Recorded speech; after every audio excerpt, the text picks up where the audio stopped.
Bukas na ang due date ng sinala naming bracelet ng aking mister. Pero ngayon pa lang, pupunta na ako ng Cebuana sa bayan para renew ito. Oo, renew lang. Wala pa kasi kaming pantubos. Umuulan na naman, kaya hindi muna agad ako umalis. Magpapatila muna ako ng kaunti. Ang hirap kasing bumiyahe kapag tricycle lang ang gamit lalo't malakas ang ulan. Malayo pa naman kami sa bayan.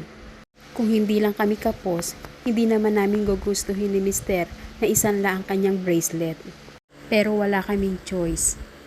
Kaya kahit may trabaho kaming mag-asawa, sa hirap ng buhay ngayon, sa mahal ng bilihin, kahit pareho kaming may trabaho, lagi pa rin talaga kaming kinakapos. Lalo't may 3 kaming nag-aaral at ngayon meron pa kaming maliit.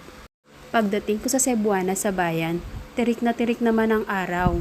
Sinamantala ko ito para bumili naman ng ibang mga kailangan namin sa bahay. Kaya pumunta muna ako sa Kalaho Mart. Sabi kasi nila, mura daw ang mga bilihin dito.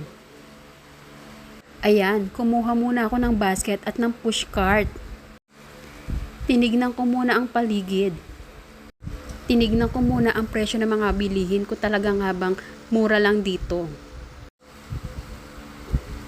At in fairness, mura nga naman talaga. Pantindahan.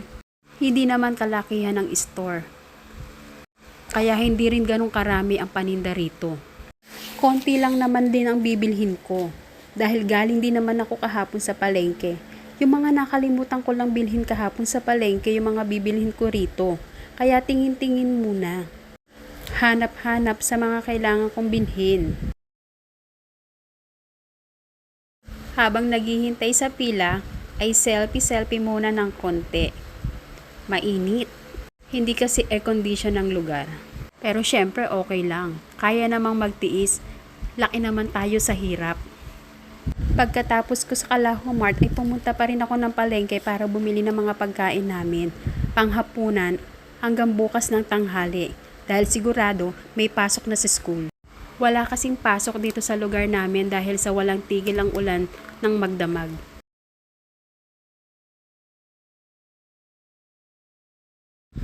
Bumili na rin ako ng kalahating kabang bigas. Masarap kasing klaseng bigas ito at sigurado sa mga susunod na araw ay tataas na naman ang presyo nito. Nakauwi na rin ako sa wakas at pasado 1:00 na ng hapon kaya naman gutom na ako. Sinalubong agad ako ng aking panganay at kinuha ang mga pinamili ko.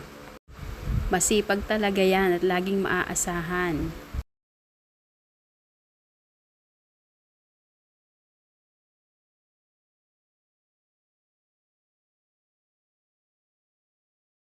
Kaya naman ako na ang kumuha ng mga iba kong pinamili na nilagay ko sa likod ng tricycle.